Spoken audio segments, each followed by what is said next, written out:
to Satan, pray to Satan, pray to Satan. Okay, I lied with the title. Marc Lobliner didn't go vegan, but he did just recently make a video about how a vegan diet is perfectly suitable for bodybuilding, which I'm a little bit surprised to hear him say, so either I'm finally getting to him, he wants to sell supplements to vegans, or he's afraid that I'm going to eat his children and he made this video to make me happy. You have some beautiful children, Marc. I like them when they have a bit of meat on their bones. Now, I am honestly happy that Marc made that video. I think it was good of him to do so, but there were a few things that Marc got wrong that I wanted to correct, and I'll link Marc's full video down below just in case any of you want to watch the whole thing. Vegan bodybuilders. See, some vegans believe that you don't need as much protein as people think they do. Now me, I usually like, for competitive athletes, for bodybuilders, those who wish to maximize their lean mass, I like going by the rule of thumb of a gram per pound of body weight of protein per day. Now, eating 1 gram of protein per pound of body weight is quite high, and there's research showing that it's unnecessary. This study found no differences in whole body protein synthesis or indexes of lean body mass in strength athletes consuming either 0.64 grams or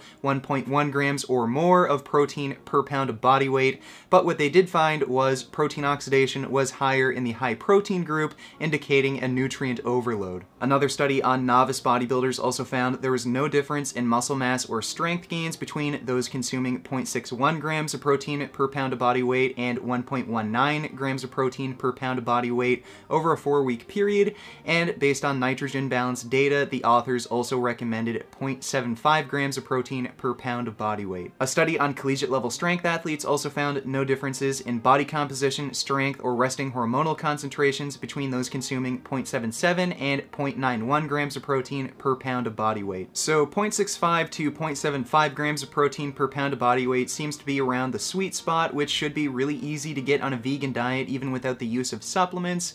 And Marc did mention that vegans should take a protein supplement in his video, and you all know my stance on supplements. I don't think they're useful, they're devoid of nutrition, and there is potential, especially with the soy-based protein and BCAA supplements, to increase IGF-1 levels, which could potentially increase cancer risk. You'd get much more of a benefit eating whole plant foods that include fiber and an assortment of vitamins and minerals rather than these processed protein supplements.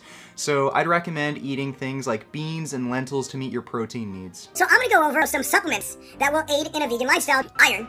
Iron is a nutrient that vegans can and should supplement with. Well, vegetarians happen to consume more vitamins and minerals compared to meat eaters, which includes vitamin A, C, E, magnesium, and iron, and they're at no higher risk of developing iron deficiencies. Iron supplementation can also be very dangerous as our bodies have no regulatory mechanisms for removing excess iron, and high iron levels have been associated with increased risk of many chronic diseases, including Alzheimer's, diabetes, heart disease, and cancer. Even iron supplementation for those with anemia is still very dangerous as it can increase oxidative stress, and the researchers of the study concluded that blind iron supplementation should be avoided.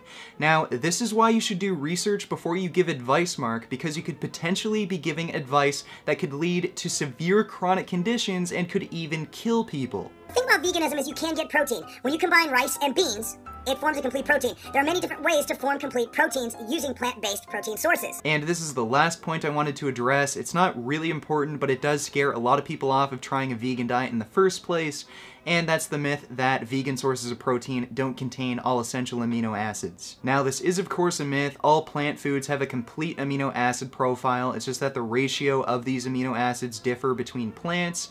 But even Marc said this isn't an issue because no one eats just one food. As long as you have a common sense diet and eat a variety of foods, you'll never have an issue with being deficient in any amino acid. So those were all of my criticisms, and I do still really appreciate that Marc made that video, and I no longer have any plans to eat his children. And now even Marc Lobliner is saying that you can build just as much muscle as a vegan, so none of you have any more excuses to not make some vegan gains. Beef. What a relief. When will this poisonous product cease? This is another public service announcement. You can believe it or you can doubt it. Let us begin now with the cow. The way it gets to your plate and how. Look at this fucking peak right here.